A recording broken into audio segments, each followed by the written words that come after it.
My goal in YouTube since I started is simple. I would like to make a viral video. What things should one know about monetization from YouTube? How can one reach that? So that would be a very easy video then. So I just think the idea, I do this very quick script. I decide when I'm going to film it. I prepare my setup, which is that time in the room. And then I put all the footage together. Maybe I spend like, I would say 20 hours or more of editing time, something like that. You spent 20 hours, not minutes.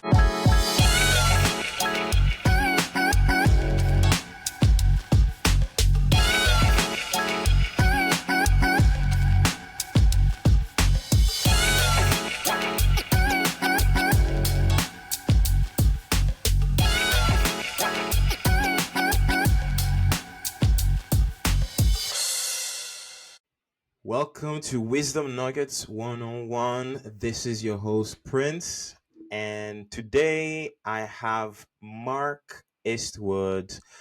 Mark, first of all, big thanks for today and a shout out for taking the time today to just come and just hang out with us and just share some of your knowledge when it comes to YouTube. How are you, first of all? Sure, man. Thanks for inviting me. Yeah, it's great timing, But yeah, happy to be here. I really like your project and your ideas, like this idea of mentorship. It's a pleasure to be here, and I want to make sure to everyone listening that I don't make a living out of YouTube. It just I make some money. Like I can tell you even how much I've made during all the years I've been creating content. Great, It's great, not that much. I great. will provide the number. It's All right, yeah. fantastic. I'm already getting excited.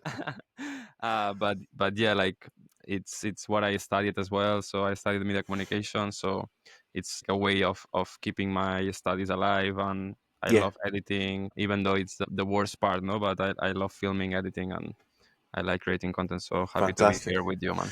Fantastic. And I even have some questions about some videos as well. Nice. Like, because I noticed I did a little bit of research and I've noticed like how your video has improved and different angles, different takes. So I'll definitely come back to that. Okay, okay. And so I guess we start from the beginning. I guess maybe tell me about yourself. What's your background, or where do you come from? What's your background before Yeah. we even start with YouTube?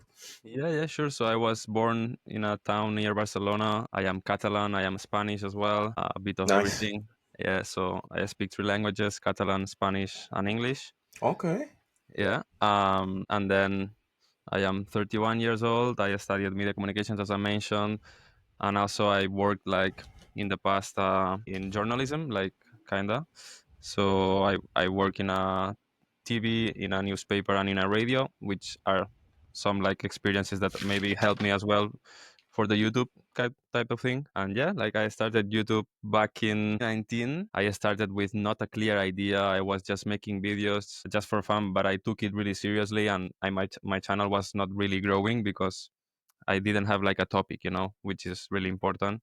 I was just making videos with this name, Mark Eastwood, the Western kind of theme, but not like a real topic. And then back in 2020, I moved to Ireland, end of year, November. And that's when I switched totally my content to talk about Ireland. Living in Ireland, tips, tutorials, even interviews. I love interviewing people. So yeah, most of my videos are in Spanish, but then I have a lot of interactions in English as well. I even Great. created a channel in English, but I'm not really putting time on it. I should maybe, like, 'cause I made one video that got like 20 something, 20K views talking about like what surprised me about Ireland and stuff like that, Okay. you know? 20,000 Yeah. views. That must have been like a yes moment. Nice. It's good. It's good. Like I've never succeeded in making a viral video, because for me, viral maybe is more like 100K. I've never got to that. Like, I think my most viewed video is like about 37K or something like that. Yeah. Yeah. Yeah. Yeah. Totally. Totally. You know, um, One of the things you mentioned just there in the beginning was about your media and communications study. So, yeah, if you can maybe tell me about that, um, was it like a university? Did you study like that? That was your first degree, or did you work in maybe a media company or newspaper? So, what type of experience essentially did you have when it comes to media and communications? Sure. Yeah, I studied media communications. It's on a university degree. Nice. During that time, I even like made an Erasmus in England, Bath, so in Somerset. Yeah, uh, like media communications. Then when I was finishing, Uh, I got the internship in Great. a TV, in a local TV. All right. It was like near Girona. I don't know if you know the city. Heard of Um, it. yeah, yeah, yeah. That's like they recorded Game of Thrones, like some scenes there. So yeah, I got the internship there, and it was a paid internship. So it was pretty. I was pretty lucky, my grades were kind of okay, so that's why I got like the paid internship, and that's how I got into the TV world. And even in that TV, we were using Premiere Pro to for edit stuff, which is the one I'm still using today. So I Okay. kind of like improved a lot in terms of editing there, because obviously in a small company you have to be everything, like voiceover. You have to write the piece of news. You have to publish it in the web, like do the social media. You have to film everything. Like I was filming second division football games on my own, Okay. uh, So, for example, just to even go deeper into that, so you would go to a match on your own with the camera, mic, and everything, and record the match. And then you have to go back home, edit what you recorded, and then send it back to maybe a supervisor, like that. Or was it? no, no, no. Like you would be reliant. Like you just go back to the office with all the footage. Obviously, when the match finish, you have to interview like the coach. So it's like Ah, okay. more than 2 hours there. Like when Yeah, in yeah, winter yeah. it's cold. You need to use gloves to film. Like you are on your own. Oh, wow. It's tough. It's tough, but you learn a lot that way. Like because you do everything, like literally everything. Like you do the production, you do the filming, you do the editing. It's a lot of work, and it's a way of improving. But obviously, you get a little bit burned out. Especially with the conditions in Spain, the salaries are not that good. I was at that time I was earning 1,200 per month, working weekends, doing overtime, not paid overtime, like it's mad, Yeah. but you learn a lot. Yeah. And then I switched, and then I went to a radio and a newspaper. I was like doing both jobs because with Radio and newspaper at the same time. yeah, so both jobs made me like a not good salary but decent. Maybe I was like around 1,500, which in Spain is okay, but obviously I was doing again like a lot of hours, not like 40 hours per week, much more than that. May more. Okay. Yeah, yeah, yeah. Wow. Yeah. So So you've then been on TV, you've worked on a TV, you've worked for a radio station, you've worked for a newspaper. So you've, let's say, covered the major outlets of the media outlets, let's say. yeah, not like in top notch companies, like like local companies, Local. Okay. but they do the same. People that work in those companies, if they stay there for let's say 10 years, for example, approximately, then maybe you can jump to the top notch company, like the main national company. Okay. So but That's great. yeah, That's but yeah, great. I got burned out. It doesn't earning that amount, and being like 12 years doing the same with these conditions. Yeah. I got burned out, and personally, there was a time, before COVID, that I was not really good. I was probably in my lowest peak in terms of everything, like motivation. I wanted to do something like, I don't know, like I wanted my YouTube to work better, as maybe a lot of things that weren't working, and then I knew that having an experience abroad could help me, like get back to my, let's say, my prime or my best mood, Absolutely. and that's why I choose Ireland, and it's been 4 years already. So You said 4 years, right? Yeah, yeah, yeah. 4 years. Nice, nice. Wow, that's great. It sounds like you're more than 4 years actually in Ireland. So that's really good. Because I was even about to, what brought you to Ireland. Uh, Maybe not the weather like tomorrow, Yeah, yeah, but obviously career opportunities, development. yeah. And Yeah, even for myself, like I don't know how to explain, but I'm happy being abroad. I like speaking English. I like improving my English. I just enjoy being in a different country. It gives me how to say, it gives me a different, perspective. yeah, perspective, a different vibe, a different day to day. It's totally different to what I'm used to. Like I don't like monotony. Yeah, yeah, the same thing over and over every day or something like that. Oh, that's good. That's good. It's good to hear that. And I guess you left. You mentioned that you moved 2020 during the pandemic or so, and then obviously, did you continue your career in media, or what type of role essentially do you do now? So is it do you continue in media? So so when I came, as I told you, I was totally demotivated. I didn't care what to do. I was bad mood, or not mood, like in a bad overall moment of life. Yeah, So I just came to Ireland. I started working in logistics. It was uncertain situation, so I just paid a program to get me working in logistics. I was literally carrying like heavy boxes, like 20 kg boxes in a warehouse with the gizmo and everything, and it was exhausting, but I could handle it. I was like there, I think 3 months or more. I don't remember how long it was. Maybe okay, more than 3 months. okay, And yeah, and then I was in two different warehouse. So I was like 1 year maybe working in warehouse in Ireland, and then that's when I made this finally the switch to a tech company. I'm tech. working in Accenture, and Oh, wow, yeah, that's a well-known company. Is it yeah, one of the yeah, big four, Accenture?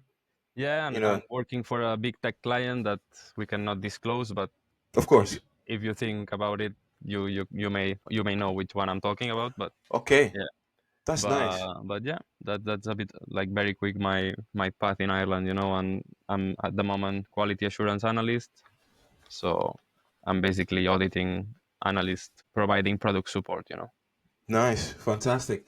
I guess if I was a younger person, for example, and I was looking to get into maybe what do I want to do?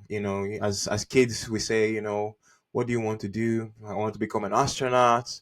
I want to become a teacher. What's the interesting part in what you said there was that you switched career paths. So from media to now quality assurance Yeah, analyst. auditor, right? Yeah, Analyst, yes, yeah. quality assurance analyst. So obviously I'm trying to find out more about the transition from one area to the other. So what steps did you take to maybe become that quality assurance analyst? I guess it was in my plans to like try. I knew in Ireland there is a lot of, let's say, tech jobs or technology jobs that I could maybe. It was maybe my idea subconsciously. So I found out about Accenture, and a lot of people from all over the world were working in Ireland, in Accenture, in or different vendors or different tech companies. So I guess it was the company that I said I need to work in Accenture. Like I need to get a job like that. Of course. And for example, when I was working in the second warehouse, I was riding my bike every day. Like it was a long journey, and I was seeing the another warehouse like very like that. It was more, I don't know how to say, more professional, more. You could see that it was an improvement. And I said I want to work there. I Yeah. would like to achieve it. It's easy. I'm in a warehouse. I can easily get to another one, Yeah. if you know. So that was my objective at that time, Yeah. and I succeeded. I got like a contact from a HR, and then I That's managed great. to I managed to get to that warehouse where I was riding my bike every day, and I was passing by, and I said I would like to work here. It's better than where I am. Of course. So it's a bit similar with what happened with Accenture. I said I want a tech position. I feel it's a comfortable place to work. It's an office job. Obviously, a lot of people, maybe it's not their goal. They Yeah, think, I don't want to be in an office. But at that time, why not? It's a comfortable job. of I'm course. You doing can my work job. remotely as well, right? Not because of so particularly tomorrow we are allowed because of the storm, Oh, but just one day, or oh, COVID, something really. I didn't know that. Yeah, because of privacy, data privacy, we Okay, are we are okay, not allowed to take our laptops home with all I the understand. client data and stuff. Client data. Okay, Yeah, okay. yeah. So if I wanted to, let's say, get into maybe your team and be an quality assurance analyst as well, Mhm. um, what maybe experience or degree would I need or qualification would I need? Because obviously you coming from media background, maybe you didn't have all the qualifications initially, right?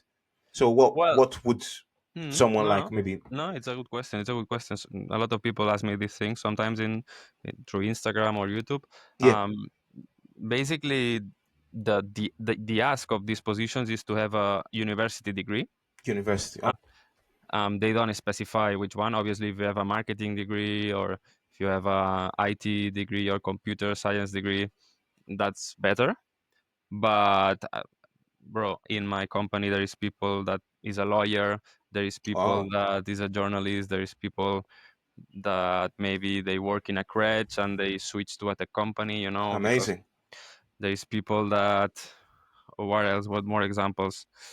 There is a lot of there is even the data analysts that they are maybe overqualified for being in a product support job. Yeah, They could be a that data analyst themselves, but they need, for example, it happens a lot with Indian people. No, yeah. they need to get the sponsorship. So first they need to work on these kind of jobs, which they are overqualified, but it's how it works, and then then eventually maybe they can jump to and get the sponsor and jump to a better paid position, like.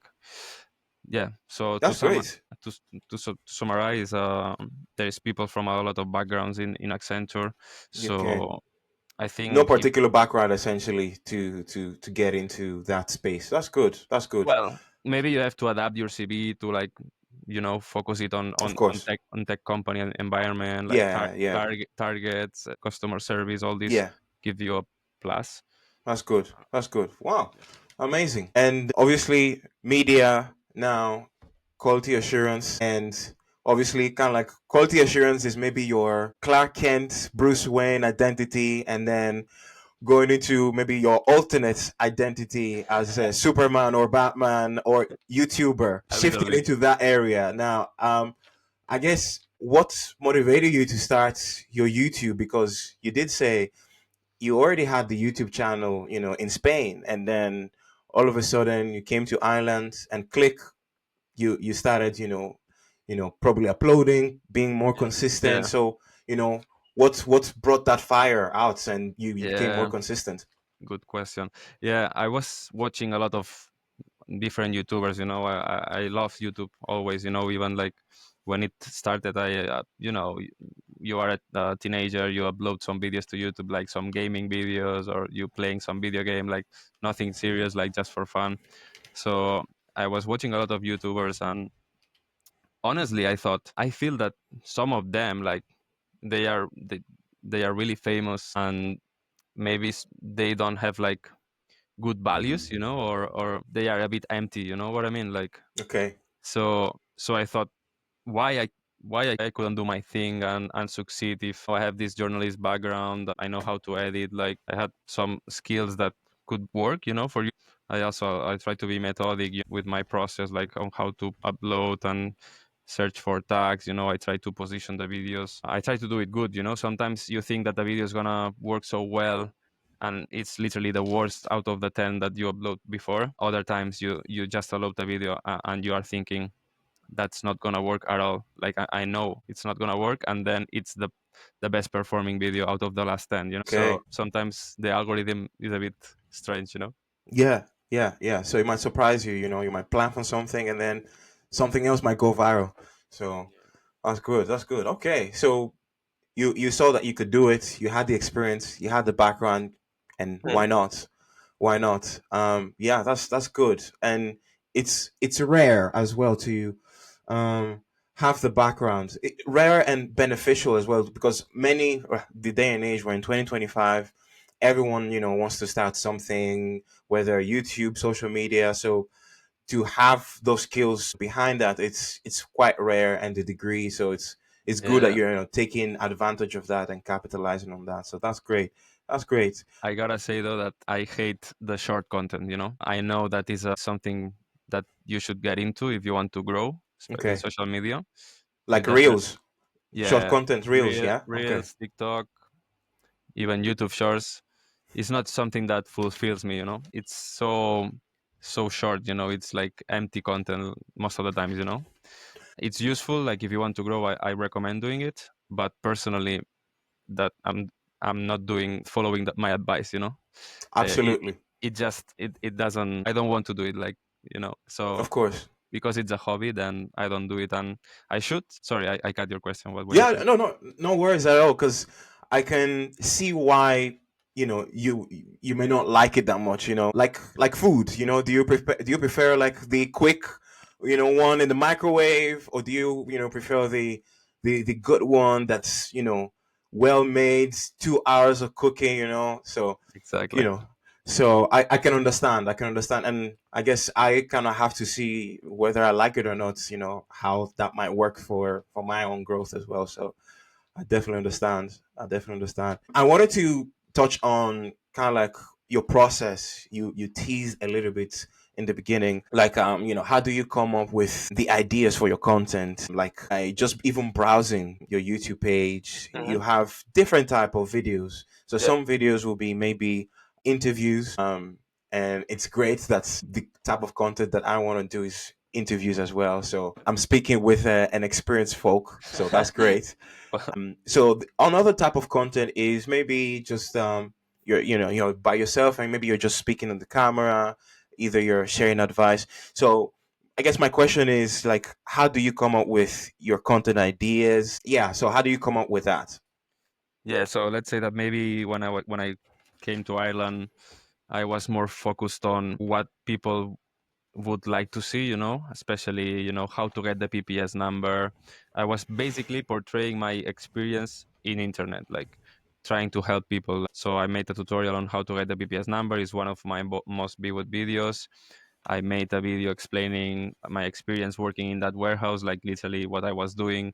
I was filming myself with the boxes, putting them on the gizmo and everything. So yeah, so oh my god, like my mind completely got Point blank. blank. Yeah. So for So example, now, like looking in 2025, they say new year, new me, right? I don't know if you've heard that before, but oh a yeah, lot of people say that. So cliche, yeah. yeah, yeah, very cliche. Yes, yes. So what do you have in mind in terms of the process, in terms Mm, of content ideas for the future? What do you want to sit down and think of? Okay, yeah. where do I start? I I How's gotta your be process?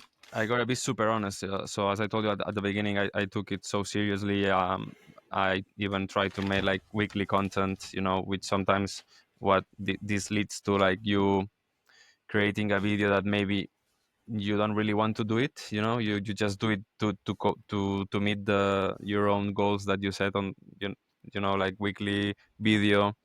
So you add extra pressure to yourself. And at the moment, I'm just in the mood of like I have some ideas, now I have like two videos in my head, but no pressure at all to put them like I want to do them. Also like studying some courses Of to course. to improve my CV. So I'm Yeah. taking it easy, with YouTube.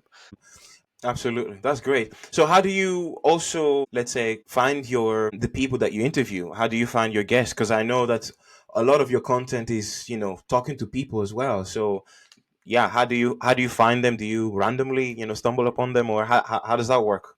Yeah, yeah, it's very random, honestly. Like most of the times, some videos came from a DM in Instagram.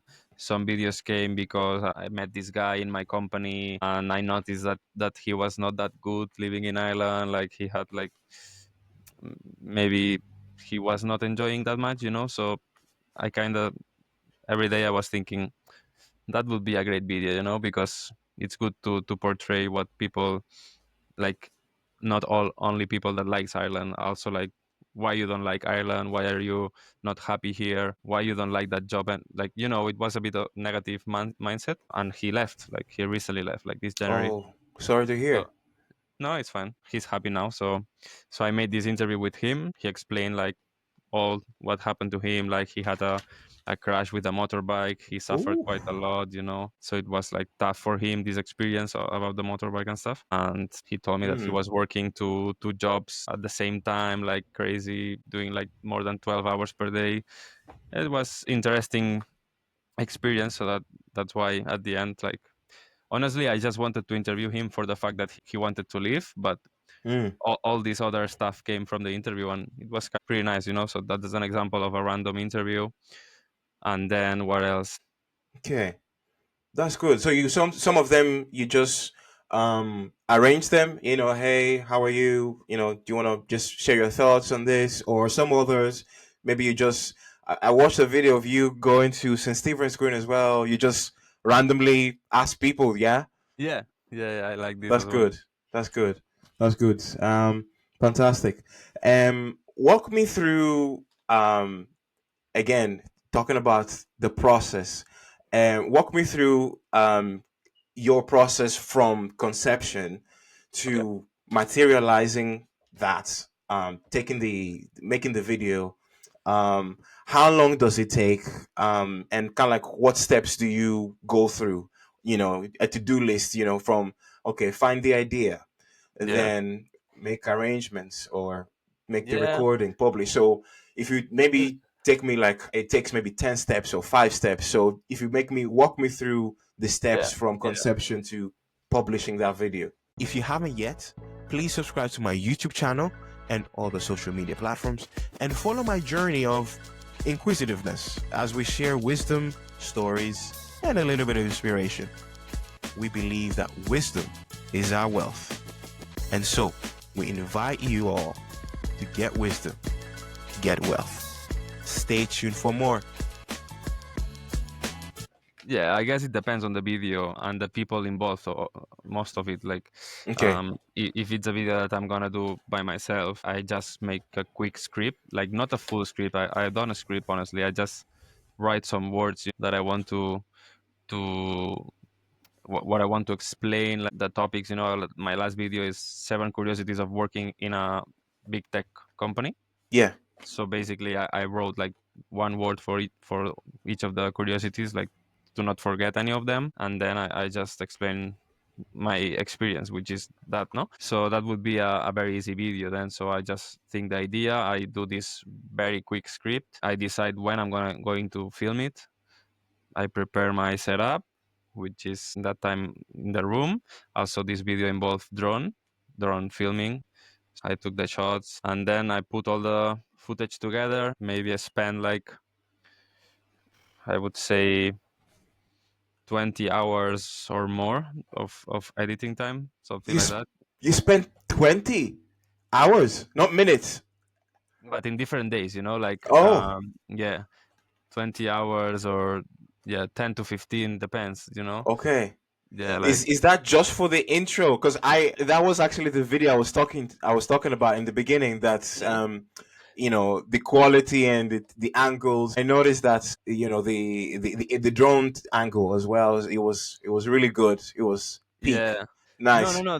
That was quick to edit, that the intro. Okay. For the But whole video, then it was 20 hours. Then 10 to 15, maybe ten I'm to adding it. 15. Okay. But you know what? You know why? Because that's something that can happen in when you are working in YouTube. So probably this video I would maybe spend 8 hours normally. So I spent 15 because I had to manually adjust the audios all the time. It was a nightmare. Wow. So I know for next videos that this cannot happen. So all these editing programs can happen. The program can crash sometimes. Like, uh, yeah. Wow. Wow. And then obviously you have to think about the title. You have to think about the thumbnail. I spend a lot of time with the thumbnail as well because it's the most important things, like the title and the thumbnail. Your video can be so good that if it has a bad thumbnail and a bad title, no one is gonna watch it. You know. Okay. So Okay. I spent quite a lot of time improving my thumbnail. A friend of mine helped me like take some pics in the building. They were not good because the sun was too high, so the light was very bad in my face. the the perspective from the building was not okay. So then finally I ended up taking a frame from the drone footage and putting another picture totally from a different day of me on top, and that was the final one. And honestly, I was expecting more from this video. I thought that it would work much better, but the truth is that it didn't kick off. Like it was bad, you know. Okay. Usually I get the first days like K views.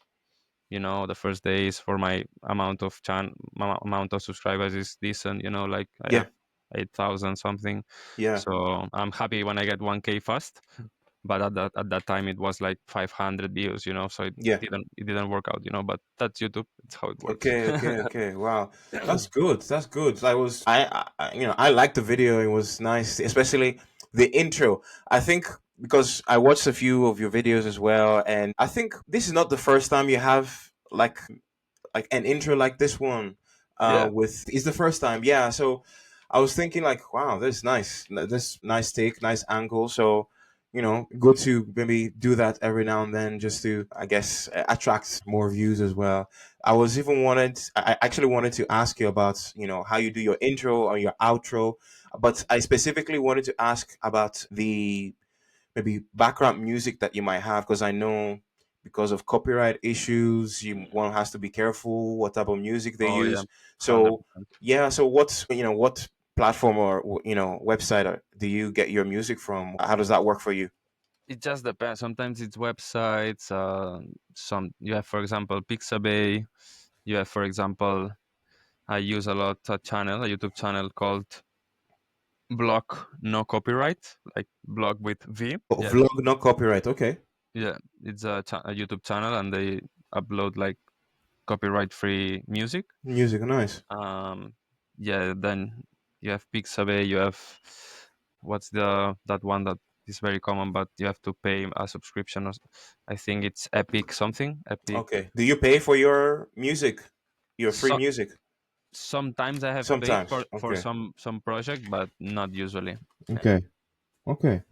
That's good. So, what platforms do you use for your content? Because obviously, as you'll walk me through the steps you mentioned, you find the idea, you write the script, you arrange the date you want to record, you Mhm. record your intro and your video, and then you edit, obviously, your video. So, what type of platform do you use to edit? I know you have experience in Premiere Pro, so do you still use that? Yeah, Um, always, man. okay, That's my favorite go program. Like, to. Okay. yeah, I use Premiere Pro. I use Photoshop for the thumbnails.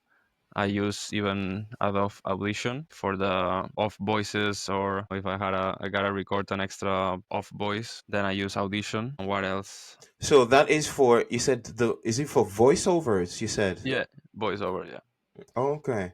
So if let's say you're talking on the mic right now, and maybe there's something else on the picture, and you are the voiceover, for example, you would use a specific system or platform Yeah. for better sound, right? Yeah, I'm just when I work in the radio, we were using Audition all the time, Oh, you okay, know, okay, okay, to manage the audios and edit them. Like it's pretty good. You can see the waves. okay. So it That's good. What type of equipment do you use for, yeah, generally speaking, what type of equipment? like Or what is your equipment actually? Yeah. you want the brands or No, like, okay, what is your equipment? And yeah, if yeah, what type of equipment? Yeah. so I basically have a mirrorless camera, Olympus one. Basically means that it doesn't have a mirror inside like the reflex ones. Okay. Normally Um, cameras would have a mirror, right? Well, nowadays mirrorless is very common, but it Okay. just in the past all the cameras used to be reflex. Then they have a mirror inside, Okay. and yeah, That yeah, first mic you said, the clip on. So is that for your maybe interviews? Because yeah, I've seen you exactly. hold the mic. Okay, so you hold one camera and then you use it for maybe your guest, and then you use it for yourself, and you just go back and forth with it essentially. Yeah, yeah. So you have two clips, you put one each, and Okay, the problem each is of if you you are have one three, camera then. then you have to think of something else. If you Okay, have three people, okay. So you normally have two camera. Sorry, two microphones. One for you and one for your guest. Okay, okay. All right. that's the one I use the most.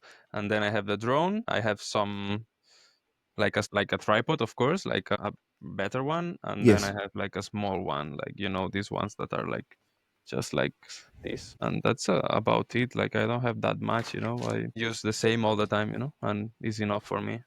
Okay, that's good. And do you have like maybe a website platform as well? Because I know that you have a YouTube and you Mm. have obviously an Instagram. Any plans for a website as well? I used to have one website, but not for YouTube, like for other stuff, like Okay. other projects. But to be honest, I never had like a website for my YouTube, which is a good thing to have, Okay. to get, to have like a landing page, to make your YouTube more like more business. Yeah, basically to make Yeah. your YouTube more like a business. It's good to have a website, but it was never my Okay. goal. So as I'm thinking as well of creating a website. Mhm. I guess what would be as a YouTuber, what would be the benefits, excuse me, what would be the benefits of having a website?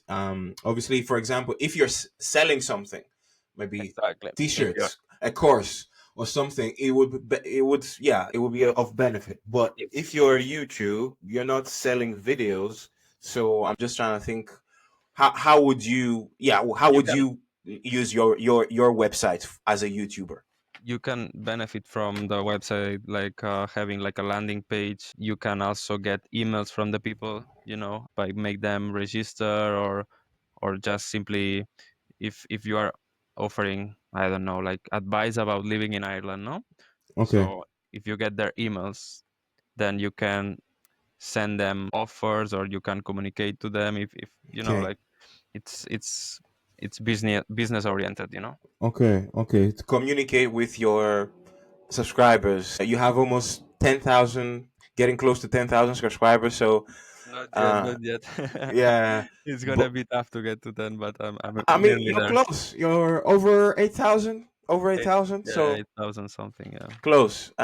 So I guess the page will be a way to, have newsletters, or communicate with your subscribers. That's good. Okay. Okay, that's good. I'll definitely keep that in mind. What will be, let's say, maybe some of your top interesting stories from the last year with YouTube, from Oh, interacting with people? it's a good question. I definitely have some. It's one of these questions that I need to prepare because out of the blue. But for example, I've been to houses of people. Like they opened the doors, they gave me even food and drinks. I got to meet a lot of people through my YouTube channel. Like people that follow the videos, or that had an interesting story, people that had like a very bad opinion about Ireland, so it always grabbed my attention as well, because sometimes the negative things can work nice in YouTube, like not only the positive. People want to see drama, Try. uh, Absolutely. but yeah, what else, what more stories? I definitely So have some. from 2024, any highlights? If there was a highlight reel, 2024. yeah, 2024 highlight reel, what would be like? Wow, that happened. I think that it came to my mind now. So I was walking one day, in Parnell, no, no, sorry, no, O'Connell Street, Okay. and I was in a hurry. I have that medical appointment, like just a check, and then I got this DM in my Instagram, and this guy tells me, "Oh, I just saw you, but you were so determined. Like I didn't mind to stop you, but thanks for your videos. Like they were really nice. I'm here. Like an engineer, and I'm struggling to find a job. Something like that. Like really Okay. vague. But I read on those lines, and I said that's an interesting story. Like an engineer that is struggling. It was a software engineer that is struggling to find a job. Wow. So then we just connected, and couple of weeks later, like we made a video, and it worked pretty well. Like, mm, yeah, it has 3,000 views. Like for my channel size is decent, you know. Nice. And the title is why he doesn't find a job in Ireland, you know. Okay. And then in the thumbnail, I use the the LinkedIn open to work. Open to work. I've Yeah, watched that video. I watched that yeah, video actually. And what was it? Somebody kicked you guys from St. Stephen's Green, right? yeah. Yeah. It always happens to me, man. Yeah, yeah. But it's definitely an interesting video, an interesting story, because you would think software engineer, that's a high skilled type of degree, and you said that this person was finding it difficult to find a role, so Yeah, definitely. that must have been He didn't interesting. find it. He had to start working in, I think, hospitality for now. So it pictures that sometimes it's not that easy, you know. But I think he will eventually find, you know. But Of course. if I was him, I would done the same, you know. Go work in logistics, go work in hospitality, like do something to have my mind busy, you know. Yeah, absolutely. Fantastic. That's great. We're going deeper into the YouTube space. I guess an even more interesting topic, monetization. Oh yeah, So, that's the so first thing I said on the interview. So yeah, yeah, yeah. So now, a prospect like me, or an aspiring YouTuber, or content creator like me, yeah, would like to someday. My goal is not to be you rich from YouTube. My goal is just to have fun, yeah, learn from people, and then we see where that goes. But it will be also rewarding, encouraging to be paid as well. So I know I've heard stories, but I guess my question to you would be, what things should one know about monetization hmm, from YouTube specifically, or maybe from other platforms? you know yeah, how can one reach that, and the details about that would be yeah. great. So the conditions are simple. Like you need to have 1,000 subscribers, and then you need to have 4,000 hours of viewing time, which is even harder than 1,000 subscribers, you know, because it's quite a lot. You need It's not that easy to get 4,000 uh 4,000 of viewing time. I think I already told you, but first, if you start in YouTube, my advice would be that you don't expect to make money out of it. And that would be my first advice. Like, if it comes, it's fine. If I know it's not your case, but if that's the only motivation, my advice is that you are starting with the wrong foot already, because it's not that easy to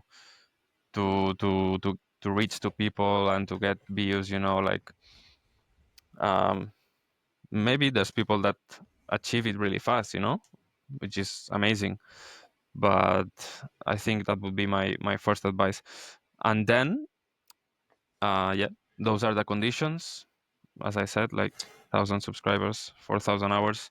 So one must have those two together. So if I have 1,000 subs, Hmm? but I have 3,000 hours of viewing time, do I still start getting paid?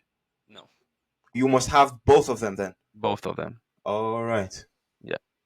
Wow. And once you get them, then YouTube has to do some checks, you know, so it's not instant that you start monetizing. They do some checks, they check your channel. It's good. A good practice is to always have, for example, if you use no copyright music is to have always the credits on the description of the video. Like, that's a good practice. Also, Credits of music. So if you're using Michael if you Jackson's, I don't know, song, for example, you have to put that name yeah, and title well, of the song in the video. yeah, well, if you're using Michael Jackson song, then doesn't matter, because the video is not gonna be ever monetized because it has copyright, you know. Okay. But if you're using, as I said before, like a block no copyright song from that channel that I told you, Okay. then you need to link it. You need to add the credits in the description, like just as the creator wants. All Some right. Sometimes I link the credits, and because it was a different channel that got the song from the artist wanted the credits to be different. So YouTube um, like demonetize me that video, and then I Oh, had to reach out to that artist, and he referred directed me to his website and told me you have to link it, that you have to credit me that way. I changed it, and I disputed it, and then they gave me the money back. okay. Obviously, in my case, it's not a big deal. Like, but Yeah. if you are a big creator making a lot of money, it can impact you so much, especially at the beginning when you upload the video. But Yeah, for me, we are talking about 2 euros, 3 euros. Like, but imagine having, I don't know, go viral, 10 million views, and that's one video that you have 10 million views. You have that issue you have to contact to copyright. Okay, great. So just to right? rephrase what you just said there, so you have to ensure that the credits of the non-copyright music are under your video. So I think the platform, one of the platforms you mentioned was, is it Yeah. Pixabay or Pixa, Pixby? Pixabay. Pixabay. All right. So if I get maybe if I take a song from Pixabay, I'll still need to credit Pixabay under that video. It just depends on the song and the artist. Okay. Usually they're gonna tell you when you don't lower it. But in YouTube, it's true that you can find some music that you don't need to credit. For example, there is this super famous artist called Kevin MacLeod, Okay. that all these songs, I'm sure you heard all these songs, like, Hmm. like I see. I see. I see. like Okay. he has all these songs that a lot of YouTubers use, and you don't need to credit him. I even credit him when I use their songs, but it's Yeah. not necessary. But Okay. for this non-copyright, because there is people that their jobs is to make non-copyright music, Yeah. so they want you to credit them. Like, if you don't, they have the right to dispute your videos. Oof. So You don't want that. You don't want that. So I guess to just to be safe then, what we're saying is regardless of some being, requiring to be credited or not, just to be sure, copyright sorry, credit every, music that's you're yeah, using, just to be usually, sure. yeah, Okay. usually when you go to the song, for example, in blog no copyright, if you check the description, they literally tell you, like, you have to paste this in your description. Like, they it's so easy that they put it so easy for you. So they said, copy this and paste it in Cool. your description if you want to use this music. Okay. um but yeah, I would say it's a good practice. Obviously, until you don't get the conditions to monetize, Okay. it doesn't affect you. But imagine that you have 40 videos already when you get the monetization.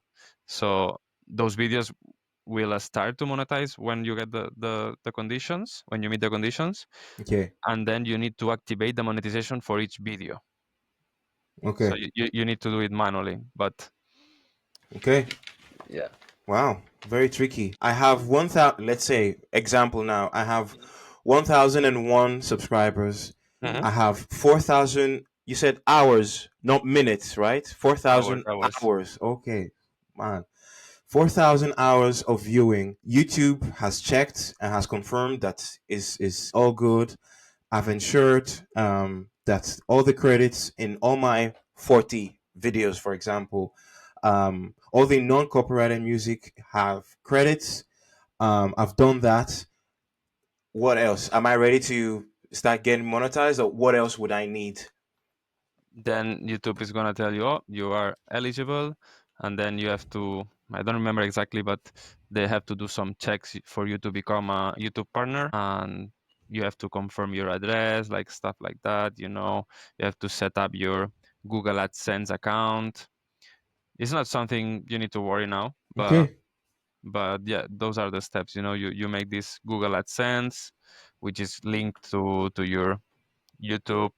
They ask you for some details. They approve your that you are a YouTube partner, and you start earning. And I am a man of words, so I can show you. So, as you see, that this is 5 years of me creating content. Like, so Wow. 2,000 euros is not a big amount if you take into consideration all the hours I put into my videos. Like, I'm telling you, the hours I put into my videos is nothing to do with, like, If but that's because I love it, you know.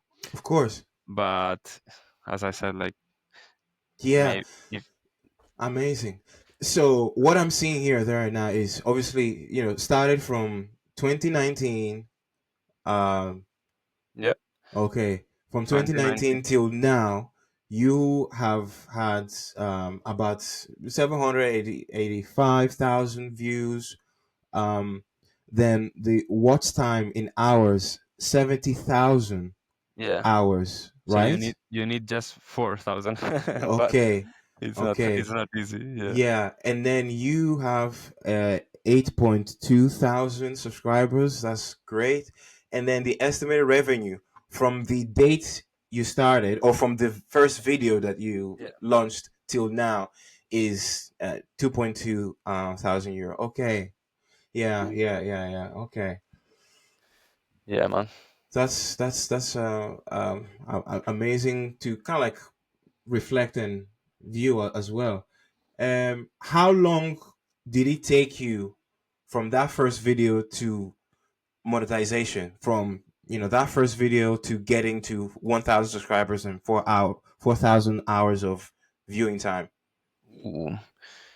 I think I started in the end of 2019. I would say I got my monetization maybe 2021. Mm, So okay. it took me 2 years probably. Yeah. Okay. All right. I guess that's probably maybe gonna be like an average time as well. Maybe about 2 years, 3 years, depending Oh, it how depends. often you post. If you post once a year, it might take longer. But if you post once a day, every day for 3 years, it might Y- be even sooner. So I guess it Yeah, depends how. you might have more chances, but not necessarily. If Okay. like there is people that upload every day in YouTube and they have maybe 100 subscribers, you know, Yeah. like it's totally so rare. And then there Okay. is YouTubers that upload maybe 8 times per year, and their videos get like millions or Millions. Yeah. Wow. so. It's just a so complex world, you know. All right. Thanks for obviously showing us kind of like showing me the kind of like the insides, behind the curtains as well. Because it's just good to reflect and just have an idea. Okay, this is not something that it can happen, but the usual rhythm or the trend is you want, I guess, have this overnight or in a week or in a month. It might take maybe a year or two or three depending on how consistent you are and depending how you manage other things as well, so other factors, so there are many factors in Yeah, in that. That's the good to know. I would say the most important factor, apart from the thumbnail and the title, which I told you that there are the most, Yes. is the retention. You know, if people stay in your video, then there's a lot of chances that YouTube is gonna recommend that video. You know, so if you make the content dynamic, if you do interviews, for example, in your case, Yes. if you put like the best, like something to grab the attention in the beginning, like the best moments of the interview, you know, a little bit, not spoiling everything, but Yes. if you do that, for example, that video I told you from that guy, I have this like just, you know, 4 or 5 clips, like 10 seconds clips of moments of the interview that can be relevant to the audience. This can help a lot because then maybe someone is saying, I'm gonna stay until that moment because I'm interested in that, and that's the final moment, you know. So Okay. then they might stay the whole video because they want to know about that moment, you know. So you have more chances to increase the retention time. Wow. uh, I think this is gold. This is gold information. It's it's very important. very It's important, very important information. Some of your thoughts as kind of like we're rounding up, some of your thoughts on how your content has improved over the years. Obviously, you've been, let's say, actively doing this now for maybe 4 years or so. How has, maybe share some of your thoughts on how your content has improved from your thumbnail, from, I yeah. noticed, the humor as well. I like, one of the things I like from your videos is the dog sound. The dog sound, yeah, it's Yeah, the typical. quack. Yeah, Yeah, I Yeah. like that. The thumbnails, the equipment, content ideas. So how has all that changed from year to year? Just some of the thoughts, maybe some tweaks that you've made. Yeah. Yeah, I would say I'm much more mature now when it comes to content, and I think this approach of doing videos because I want to do them, not because I have to do them, or not because I'm pressuring myself to to upload content for the sake of content. Yeah, I think that's my biggest improvement, I would say. But still, like, even now, like when usually upload videos on Sunday, sorry. It's good to have like a consistency in that, so your audience kind of knows when you're uploading. But it's not like something really important, but it can help, like, have this day that you usually publish. But so what I was telling, like, so I'm uploading on Sundays, and obviously on that day you are editing a lot of time. You want to be the best. I like attention to detail, so I spend a lot of times. yeah, My girlfriend is like tired of me, of like when I upload, I'm like totally focused, yeah, and sometimes she's overwhelmed the amount of time I put on that. So yeah. uh Fantastic, fantastic. A little bit of maturity, a little bit more of direction. That's good. That's good. And yeah. consistency. That's So good. I would say the advice would be like love your content, like do something that you really like. And that's cliche as well, but be yourself, Yeah, because maybe when I started, I was not being myself. I was more like, I don't know, doing content for the sake of content and yeah. not having like a clear topic. Okay, So that's good. I'm interested in how your life as a YouTuber engages or dances with your life as your 9 to 5 job as a mhm, quality mhm. assurance analyst. So how do those two worlds engage with each other? So for example, you made a comment about that last video, your most recent video, that you had to take the drone and maybe um, take some clips as well. So you had to do it at a safe distance. So I guess my question would be, what are some of the things that a YouTuber should be careful when it comes to their YouTube channel and lifestyle, and also their day job, their 9 to 5, maybe things to be to be aware of, to be careful, like you mentioned that you wanted to be careful with your drone, how you want to record. Mhm. So what are some things that you are generally aware of when it comes to that? Yeah. So since I moved to Ireland, I always kept like a very low profile in terms Low of my profile. YouTube. I think Okay. it's the best approach. Like, if your content is good, people will eventually notice it, if the people is your target, or they Yeah. are within your audience. Yeah. Obviously, colleagues from myself being Irish not gonna notice my content, because not all my videos are in English. Most of them are in Spanish, so they are not my target. I would say keep a low profile. My manager didn't know, like some of my colleagues know. Yeah, most of them they know, but I didn't tell them like, hey, I am a YouTuber, I make videos. No, it just randomly they just notice, because sometimes I Okay. ask this girl like, can you help me with the thumbnails? And then the other colleague saw us like taking the pictures, and take a picture of us taking the pictures and share it in the group, like from the QAs. And then Okay. some of them find out. So maybe as someone that might be starting a YouTube channel, just want to be careful in terms of what do I do, what what shouldn't I do, just to be careful about that. And Yeah, I would definitely tell the closest ones for you, like your yeah, friends, like help you.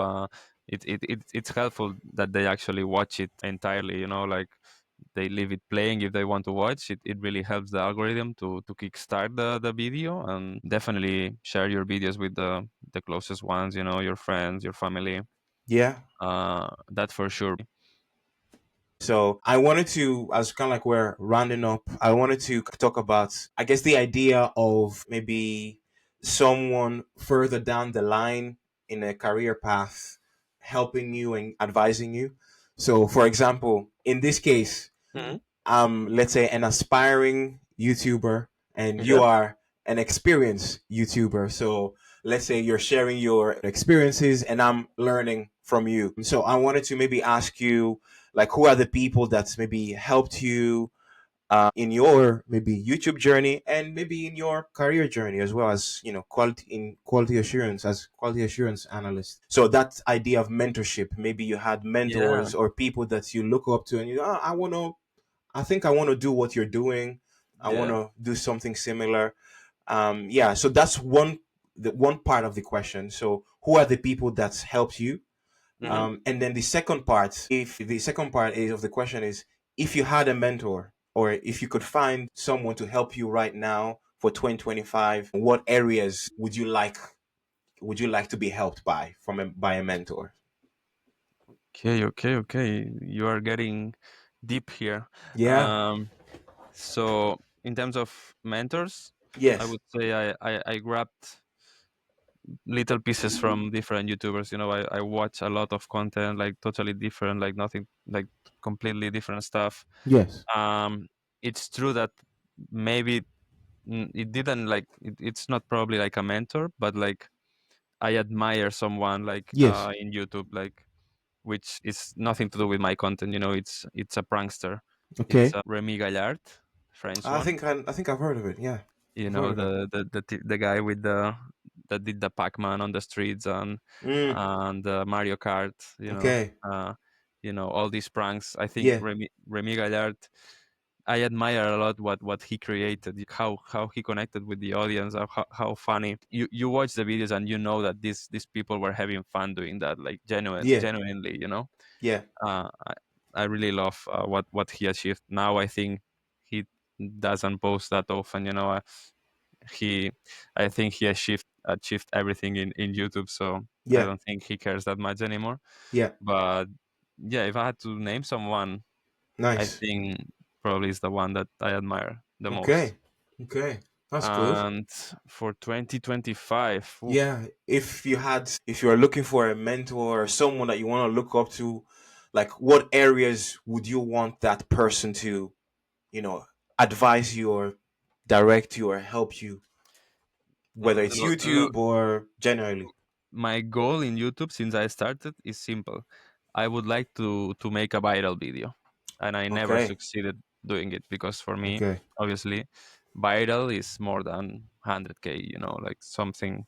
Yes. So if you know someone that can help me do a viral video, Okay. it was fun because in the university we had this subject and we were talking about this, about social media, about viral videos, and this Yes. teacher I had always said like there is not such thing as the viral formula. Like Hmm. if if Okay. if there was like a viral formula, everyone would get viral. Yeah, Viral. every video would be viral. Yeah, yeah.